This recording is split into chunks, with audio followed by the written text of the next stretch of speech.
Hello friends, அனைவருக்கும் வணக்கம். Welcome to entertainment channel. இன்னைக்கு நம்ம சேனல்ல குழந்தைங்களுக்கு சளி, இருமல், காய்ச்சல் அந்த நேரத்துல எல்லாம் நம்ம தேங்காய் எண்ணெய் சூடு பண்ணிட்டு அதுல இன்னும் கொஞ்சம் பொருட்கள் எல்லாம் சேர்த்து நம்ம வீட்டிலேயே அந்த மருந்து தயார் பண்ணி அதை குழந்தைங்களுக்கு அப்ளை பண்ணலாம்.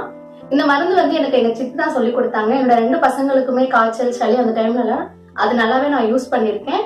ரொம்பவே நல்லா இருக்கும், நல்ல பலன் தரும். வாங்க வீடியோக்குள்ள போகலாம். இப்போ அந்த சளி, காய்ச்சல் அந்த டைம்ல எல்லாம் தேய்க்கிற அந்த மருந்துக்கு இப்ப என்னென்ன பொருட்கள் தேவைன்னு பார்ப்போம். இது தேங்காய் எண்ணெய். நான் பேராஷூட் ஆயில் எடுத்திருக்கேன். நீங்க செக்ல ஆட்டின தேங்காய் எண்ணெய், அப்படி வீட்டுல எந்த தேங்காய் எண்ணெய் இருக்கோ அதை எடுத்துக்கோங்க, ஒரு 2 டேபிள் ஸ்பூன் அளவுக்கு. இது விக்ஸ்.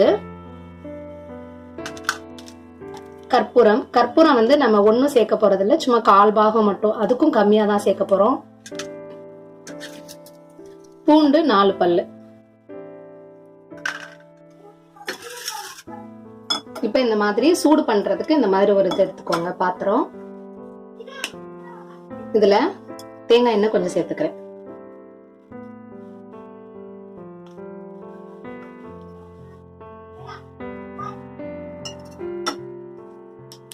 பூண்டு நக்கிறதுக்கு இதுல போட்டு சும்மா ஒரு 2 இது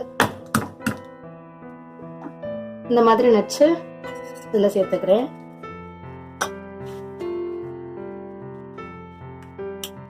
சும்மா அந்த ஒரு கையில இவ்வளவு எடுத்து இதுல மிக்ஸ் பண்ணிக்கிறேன்.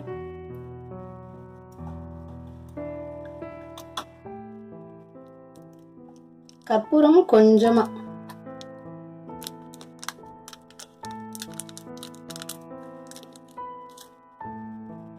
இவ்வளவுதான் சேர்க்கிறேன். ஒரு கற்பூரத்துல 1/4 பாகம் மட்டும் சேர்த்திருக்கேன், ரொம்ப சேர்க்க வேணாம், 1/4 பாகம் மட்டும் சேர்த்தா போதும். இது சேர்த்துட்டு இப்ப ஸ்டவ் ஆன் பண்ணிட்டு ஸ்டவ்ல வச்சு சூடு பண்ணணும். இது நல்லா சூடாகட்டும்.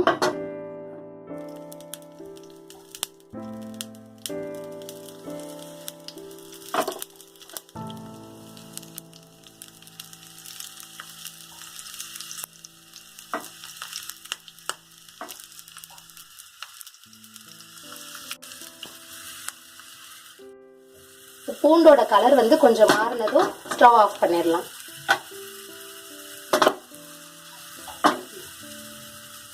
இப்ப ஆயில் மட்டும் தனியா அதுல எடுத்துக்கிறேன்.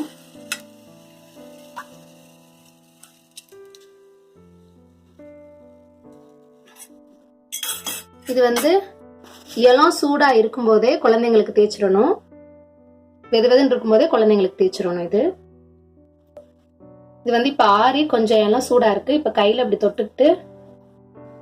தொட்டுட்டு ஃபர்ஸ்ட் பசங்களுக்கு தலையில, உச்சந்தலையில கொஞ்சம் வச்சு விடணும். ஃபர்ஸ்ட் கொஞ்சமா இப்படி தடவிட்டு உச்சந்தலையில தேய்ச்சி விட்டுட்டு அப்புறமா அவங்க கழுத்துக்கிட்ட, நெஞ்சுக்கிட்ட, பின்னாடி முதுகு, கீழே பாதம், அப்புறம் இந்த கால் மடக்கிற இடம், கை மடக்கிற இடம், அங்கெல்லாம் கொஞ்சம் கொஞ்சம் இந்த எண்ணெய் தேய்ச்சி விடுங்க. காய்ச்சல் டைம்ல, சளி, இருமல் அந்த டைம்ல எல்லாம் இந்த மாதிரி நைட்டுக்கு நைட் தேய்ச்சி விடுங்க. மதிக்கும் போது நல்ல ஒரு ரிலீஃபா இருக்கும் அவங்களுக்கு. இதை ட்ரை பண்ணி பாருங்க. கண்டிப்பாக இந்த வீடியோ உங்கள் எல்லாருக்கும் யூஸ்ஃபுல்லாக இருக்கும்னு நான் நம்புகிறேன். இது மாதிரியான நல்ல பயனுள்ள தகவல்கள் பெறணும்னு நீங்கள் நினச்சிங்கன்னா மறக்காமல் என்டர்டெயின்மெண்ட் சேனலை சப்ஸ்கிரைப் பண்ணுங்கள். கூடவே அந்த பெல் ஐக்கானையும் கிளிக் பண்ணுங்கள். அப்போ தான் நான் அப்லோட் பண்ணுற வீடியோஸோட நோட்டிஃபிகேஷன்ஸ் உங்கள் மொபைலுக்கு வரும். இது மாதிரியான நல்ல வீடியோ இல்லை நல்ல ரெசிபியோடு நான் உங்கள் எல்லாரையும் சந்திக்கிறேன். அது வரைக்கும் நன்றி.